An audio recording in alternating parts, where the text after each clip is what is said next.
1/2 kilo carrot இருந்தால் போதுங்க. ரொம்பவே சத்து நிறைஞ்ச இந்த கேரட் ஸ்வீட்டை நீங்கள் சூப்பராக சீக்கிரமாக செஞ்சு முடிச்சிடலாம். டேஸ்ட்டும் ரொம்ப அருமையாக இருக்குங்க. நீங்கள் இதை ஃப்ரிட்ஜில் ஸ்டோர் பண்ணியும் சாப்பிட்லாம், அப்படியேவும் சாப்பிட்லாம். உங்கள் குழந்தைங்களுக்கு நீங்கள் ரொம்பவே ஹெல்த்தியான ஸ்வீட்டு கொடுக்கணும்னு நினச்சிங்கன்னா இந்த ஸ்வீட்டை நீங்கள் கட்டாயம் ட்ரை பண்ணி பாருங்கள். Hi friends, welcome to cook with Raji. இன்னைக்கு வீடியோல நம்ம பார்க்க போறது ஒரு ஸ்வீட் ரெசிபிங்க. இந்த ஸ்வீட்டை கேரட் வச்சு நல்லா டேஸ்டியாவும் சீக்கிரமாவும் செஞ்சு முடிச்சிடலாங்க. இந்த ஸ்வீட் ரெசிபி எப்படி பண்றதுன்னு பாக்குறதுக்கு முன்னாடி நீங்க நம்ம சேனலை சப்ஸ்கிரைப் பண்ணாம பார்த்துட்டு இருக்கீங்கன்னா சப்ஸ்கிரைப் பண்ணிக்கோங்க. வீடியோ பிடிச்சிருந்தா வீடியோக்கு மறக்காம லைக் பண்ணிருங்க. வாங்க வீடியோக்குள்ள போலாம்.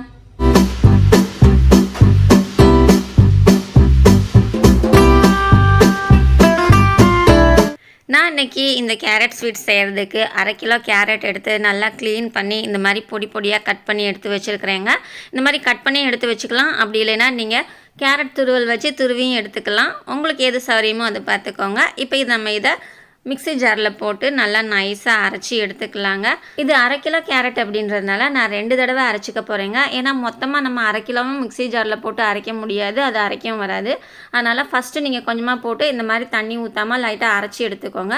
அதுக்கப்புறமா மறுபடியும் தண்ணி ஊற்றி இந்த மாதிரி நல்லா நைஸாக அரைச்சிக்கோங்க.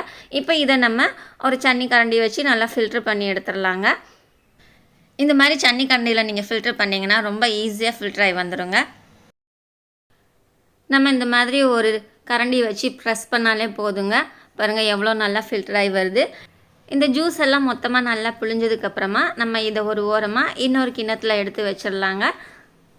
பாருங்கள் இப்படி இந்த மாதிரி ஒரு பவுலில் போட்டுக்கோங்க. இப்போ போட்டதுக்கப்புறமா அந்த ஜாரில் நம்ம ஏற்கனவே இன்னொரு பகுதி வச்சுருக்கோம்ல கேரட்டு அரைக்காத, அதையும் சேர்த்து இதையும் அதே மாதிரி நல்லா அரைச்சிக்கோங்க.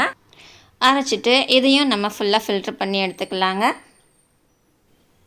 பாருங்கள் நல்லா ஃபில்டர் ஆகிடுச்சு. இப்போ ஏற்கனவே நம்ம ஃபில்ட்ரு பண்ணி வச்சுருந்தோம்ல, அதோட கேரட்டோட சக்கையும் இதோட சக்கையும் இன்னும் சேர்த்து ரெண்டுமே ஒன்றா சேர்த்து இன்னொரு தடவை நம்ம அரைச்சி எடுத்துக்கலாங்க. ஏன்னா இந்த ரெண்டுலேயும் நம்ம ஒவ்வொரு தடவை தான் பிழிஞ்சு எடுத்துருக்கோம். இதில் இன்னும் அதோட சாறு இருக்கும். அதனால் இது ரெண்டையுமே நம்ம மறுபடியும் ஒரு தடவை சேர்த்து அரைச்சிக்கலாம். அரைக்கும் போது இதில் கொஞ்சம் தண்ணி சேர்த்துக்கோங்க.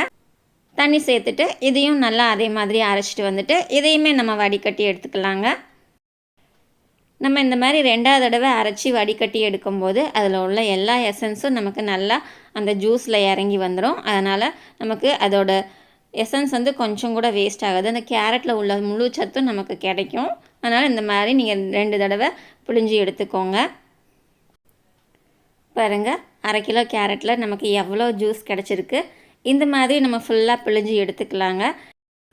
ஃபில்டர் பண்ணி எடுத்ததுக்கப்புறமா இந்த மொத்த ஜூஸையும் இன்னும் ஒரு தடவை நம்ம ஃபில்டர் பண்ணி எடுத்துக்கலாங்க. கரண்டி வந்து நல்லா கழுவிட்டு 2வது தடவை இந்த மாதிரி நீங்கள் ஃபில்டர் பண்ணி எடுத்துக்கோங்க. பாருங்கள் 2வது தடவை ஃபில்டர் பண்ணும்போது எவ்வளோ சக்கை இருக்குது இதில். இதையும் லைட்டாக ரொம்ப ப்ரெஸ் பண்ணாமல் லைட்டாக ப்ரெஸ் பண்ணி பிழிஞ்சு எடுத்துக்கோங்க. அவ்வளோதாங்க, நம்ம கேரட் ஜூஸ் வந்து ரெடி பண்ணியாச்சு. இப்போ இதில் நம்ம 1 கப் அளவுக்கு கார்ன்ஃப்ளவர் மாவு சேர்த்துக்கலாங்க. இந்த கார்ன்ஃப்ளவர் மாவு அளவு பார்த்திங்கன்னா 100 கிராம் எடுத்துருக்கிறேன். இப்போ இந்த கார்ன்ஃப்ளவரை இந்த கேரட் ஜூஸோடு நல்லா மிக்ஸ் பண்ணிக்கலாங்க. மாவு வந்து தண்ணியில் நல்லா கரைஞ்சிடணும். அந்த கேரட் ஜூஸில் நல்லா மிக்ஸ் ஆகி வந்துடணும். கட்டியாக இல்லாமல் நல்லா மிக்ஸ் பண்ணிக்கோங்க. இந்த கார்ன்ஃப்ளவரை ஸ்பூன் வச்சும் கரைச்சிக்கலாம். அப்படி இல்லைன்னா நீங்கள் விஸ்கு வச்சுருந்தீங்கன்னா விஸ்கு வச்சும் கரைச்சிக்கலாம். அது ரொம்ப நல்லா சீக்கிரமாகவே கரைஞ்சி வந்துடும். பாருங்கள் இப்போ சூப்பராக கரைஞ்சி வந்துருச்சு. இந்த அளவுக்கு வந்தால் போதுங்க. அடுத்து நம்ம சர்க்கரை பொடி ப்ரிப்பேர் பண்ணி எடுத்துக்கலாம். இதுக்கு வந்து நான் 1/2 கப் அளவுக்கு சுகர் எடுத்துக்கிறேங்க. ஒயிட் சுகர் தான் எடுத்துருக்கிறேன். நான் வந்து 1/2 கப் எடுத்துருக்கிறேன். உங்களுக்கு இனிப்பு ரொம்ப பிடிக்கும் அப்படின்னா நீங்கள் 2 கப் சுகர் கூட எடுத்துக்கலாம். ஆனால் 1/2 கப் சுகர் கரெக்டாக தான் இருக்கும். இந்த சுகர் கூடவே நம்ம 4 ஏலக்காய் சேர்த்துக்கலாங்க. ஏலக்காய் சேர்க்கும்போது நல்லா மணமாக இருக்கும்.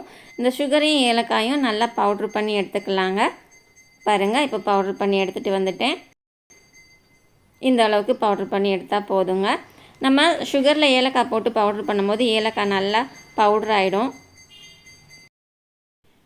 இப்போ இந்த ஸ்வீட் செய்கிறதுக்கு நம்ம ஒரு பேன் எடுத்துக்கலாம். ஸ்டவ் ஆன் பண்ணிவிட்டு பேன் வச்சுட்டு பேனில் நம்ம ஏற்கனவே கரைச்சி வச்சுருந்தோம் இல்லையா கேரட்டு கார்ன்ஃப்ளவர் மாவு, இதை வந்து இந்த பேனில் ஊற்றிக்கலாங்க. பேனில் ஊற்றுறதுக்கு முன்னாடி நீங்கள் இந்த மாதிரி ஒரு தடவை கரைச்சிக்கோங்க. கரைச்சிட்டு பேனில் ஊற்றுனீங்கன்னா அந்த மாவெல்லாம் நல்லா கரைஞ்சி வந்துடும். கரைக்காமல் ஊற்றுனீங்கன்னா கார்ன்ஃப்ளவர் வந்து அடியிலே ஒட்டிகிட்ருக்கும். அதனால் நீங்கள் நல்லா கரைச்சி ஊற்றிக்கோங்க. நீங்கள் இந்த கேரட் ஜூஸ் ஊற்றுனதுக்கப்புறமா இந்த மாதிரி கரண்டி வச்சு கை விடாமல் கலந்து விட்டுட்டே இருங்க. ஏன்னா நம்ம கார்ன்ஃப்ளவர் சேர்த்துருக்கோம் இல்லையா, அது சீக்கிரமாக கட்டி ஆகிடும். நீங்கள் கிண்டி விடாமல் விட்டுட்டிங்கன்னா ஒரு பக்கம் அடியில் அப்படியே கட்டி கட்டியாக நின்றுடும். இந்த மாதிரி நம்ம கலந்துகிட்டே இருந்தோன்னா ஈவனாக அந்த மாதிரி வெந்து வரும். பாருங்கள் எவ்வளோ நல்லா பார்க்கவே சூப்பராக அந்த கண்ணாடி பதம் வந்திருக்கு. இந்த அளவுக்கு நல்லா வெந்து வரணுங்க. இந்த அளவுக்கு வெந்ததுக்கப்புறமா நம்ம இதில் ஏற்கனவே அரைச்சி வச்சுருந்தோம்ல சீனி அப்புறம் ஏலக்காய், இந்த பொடியை இதில் போட்டுக்கலாங்க. இதில் போட்டுட்டு இதையும் நல்லா மிக்ஸ் பண்ணுங்கள். இது வந்து மிக்ஸ் பண்ணிவிட்டு ஒரு 5 நிமிஷம் போல் நல்லா கலந்து விடுங்க. இது நம்ம பாகு பதம்லாம் பார்க்க தேவையில்லை. சும்மா ஒரு 5 நிமிஷம் போல் கிண்டி விட்டாலே போதும். நல்லா கலந்து அது கரையணும். கரைஞ்சி மறுபடியும் அந்த கார்ன்ஃப்ளவர் கேரட் ஜூஸ் எல்லாம் இருந்தது அதெல்லாம் நல்லா கட்டியாக வரணும். அந்த அளவுக்கு நீங்கள் கலந்து விட்டுக்கோங்க. இது ஒரு 5 நிமிஷத்துலேயே நல்லா கலந்து வந்துடும். பாருங்கள் இப்போ 5 நிமிஷம் ஆயிடுச்சு. எந்த அளவுக்கு பபிள்ஸ் மாதிரி நல்லா கலந்து வந்துட்டுருக்கு பார்த்தீங்களா. இப்போ இந்த ஸ்டேஜில் நம்ம கொஞ்சம் நெய் சேர்த்துக்கலாங்க. நான் வந்து முதல்ல 2 ஸ்பூன் அளவுக்கு நெய் சேர்த்துக்கிறேங்க. நெய் சேர்த்துட்டு நம்ம கலந்து விடும்போது ரொம்பவே டேஸ்ட்டு சூப்பராக இருக்கும். அது மட்டும் இல்லைங்க, கையிலையும் ஒட்டாமல் நல்லா வரும். பாருங்கள் இந்த மாதிரி ஃபஸ்ட்டு ஒரு தடவை 2 ஸ்பூன் அளவுக்கு நெய் சேர்த்துட்டு இந்த மாதிரி மிக்ஸ் பண்ணிக்கோங்க. இது மிக்ஸ் பண்ணிவிட்டு இதெல்லாம் மறுபடியும் நல்லா கட்டியாக வந்துடணுங்க. அந்த நெய் சேர்த்துருக்கோம் இல்லையா, அந்த நெய்யெல்லாம் நல்லா சுத்தமாக கரைஞ்சதுக்கப்புறமா 3 நிமிஷம் கழித்து கட்டி பதம் வரவும் நம்ம அடுத்து இன்னொரு தடவை நெய் சேர்த்துக்கலாம். பாருங்கள் இப்போ நல்லா நெய்யெல்லாம் சுத்தமாக கரைஞ்சிருச்சு. இப்போ இந்த ஸ்டேஜில் நம்ம இன்னும் ஒரு தடவை நெய் சேர்த்துக்கலாங்க. இப்போ 2வது தடவை நம்ம நெய் சேர்க்கும் போது 1 ஸ்பூன் அளவுக்கு சேர்த்தா போதும், ரொம்ப தேவையில்லைங்க. பாருங்கள் அவ்வளோதாங்க. மொத்தத்துக்கே நான் 3 ஸ்பூன் அளவுக்கு தான் நெய் எடுத்துருக்கிறேன். இப்போ 2வது தடவை நெய் சேர்த்துட்டு ஒரு 2லேருந்து 3 நிமிஷம் போல் அதே மாதிரி இதையும் நல்லா கலந்து விட்டுக்கோங்க. இப்போ நமக்கு கொஞ்சம் தண்ணி பதமாக இருக்குல்ல, இது கொஞ்சம் கட்டி பதமாக வர்ற வரைக்கும் நீங்கள் இந்த மாதிரி கை விடாமல் ஒரு 2லேருந்து 3 நிமிஷம் வரைக்கும் நல்லா கலந்து விட்டுக்கோங்க. பாருங்கள் இப்போ ஓரளவுக்கு நல்லா கட்டி வர ஆரம்பிச்சிருச்சு. இப்போ இந்த ஸ்டேஜில் நம்ம நட்ஸு சேர்த்துக்கலாங்க. நான் வந்து இன்றைக்கி கொஞ்சம் பாதாம், கொஞ்சம் முந்திரி, அப்புறம் வேர்க்கடலை, இது வறுத்த வேர்க்கடலை இது எல்லாம் சேர்த்துருக்கேங்க. கொஞ்சம் நிறையாவே சேர்த்துருக்குறேன். ஏன்னா நம்ம சின்ன பிள்ளைங்களுக்கு இந்த மாதிரி நட்ஸு நிறையா சேர்த்து கொடுத்தோன்னா அவங்க ரொம்ப விரும்பி சாப்பிடுவாங்க. டேஸ்ட்டு ரொம்ப சூப்பராக இருக்கும். உங்களுக்கு நட்ஸு கம்மியாக வேணும்னா நீங்கள் கம்மியாக கூட சேர்த்துக்கலாம். நான் குழந்தைங்களுக்குன்றதுனால இந்த மாதிரி நட்ஸு நிறையா சேர்க்க சொல்லியிருக்கேன். பாருங்கள் இப்போ நட்ஸு சேர்த்துட்டு இது ஒரு 2 நிமிஷம் போல் நல்லா கலந்து விட்டுக்கோங்க. இது நல்லா அல்வா பதத்துக்கு பேனில் ஒட்டாமல் வரணும் அப்படின்னு எல்லாம் கிடையாதுங்க. நமக்கு ஓரளவுக்கு கட்டி சேர்ந்தால் போதும். இப்போ நம்ம ஸ்டவ்வை ஆஃப் பண்ணிடலாங்க. ஸ்டவ்வை ஆஃப் பண்ணிவிட்டு ஒரு ட்ரே எடுத்துக்கலாம். ட்ரேயில் வந்து கொஞ்சமாக நெய் சேர்த்துட்டு இந்த ட்ரேயில் இந்த நெய்யை ஃபுல்லாக எல்லாமே இந்த மாதிரி தடவி எடுத்துருங்க. எல்லா பக்கமும் பண்ணுற மாதிரி தடவி எடுத்துக்கோங்க. இது ட்ரேயில் தான் நம்ம நெய் தடவி ஊற்றணும் அப்படின்னு இல்லை. நீங்கள் தட்டில் கூட உங்கள் வீட்டில் என்ன தட்டோ இல்லை கிண்ணமோ உங்களுக்கு எது பிடிக்குதோ அந்த இதுக்கு நீங்கள் இந்த மாதிரி நெய் தடவிக்கோங்க. எதில் ஊற்றுறீங்களோ அதில் நெய் தடவிட்டு நம்ம ஏற்கனவே கலந்து வச்ச இந்த கேரட் ஸ்வீட் இதுன்னு கலவையை இந்த ட்ரேயில் ஊற்றிடலாங்க. பாருங்கள் சூப்பராக ஊற்ற வரதில்ல. இந்த மாதிரி எல்லா பக்கமும் ஸ்ப்ரெட் ஆகிற மாதிரி நல்லா ஊற்றிக்கோங்க. ஃபுல்லாக ஊற்றுனதுக்கப்புறமா எல்லாத்தையும் ஒன்று போல் நல்லா பரப்பி விட்டுக்கோங்க. பாருங்கள் எல்லா பக்கமும் வர மாதிரி இந்த மாதிரி எடுத்து விட்டுக்கோங்க. இது வந்து தின் லேயராக வரும். உங்களுக்கு கனமான லேயராக வரணுன்னா நீங்கள் ஒரு பெரிய ரவுண்டு பாத்திரத்தில் கூட நீங்கள் ஊற்றிக்கலாம். அது உங்களுக்கு எந்த ஷேஃபில் வேணுமோ அந்த ஷேஃப்க்கு நீங்கள் உங்களுக்கு கட் பண்ணுறதுக்கு ஈஸியாக வரும். நான் வந்து இதை வந்து ஊற்றிட்டு ஒரு மணி நேரத்துலேருந்து 1.5 மணி நேரம் வரைக்கும் அப்படியே விட்டுட்டேங்க.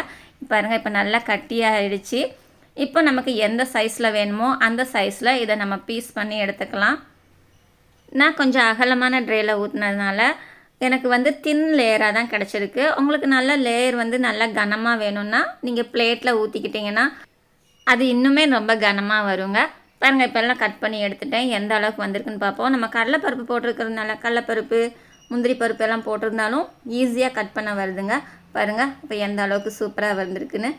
இந்த மாதிரி நல்லா பார்க்குறதுக்கு நல்லா சாஃப்டாக இருக்குது, நல்லா டேஸ்டியாகவும் இருக்கும். இதை நம்ம அப்படியே ரூம் டெம்பரேச்சரில் வச்சும் சாப்பிட்லாம், இல்லை ஃப்ரிட்ஜில் வச்சும் சாப்பிட்லாங்க. நீங்கள் ஃப்ரிட்ஜில் வச்சு சாப்பிட்டிங்கன்னா 1 வாரம் வரைக்கும் கெட்டு போகாமல் நல்லா இருக்கும்.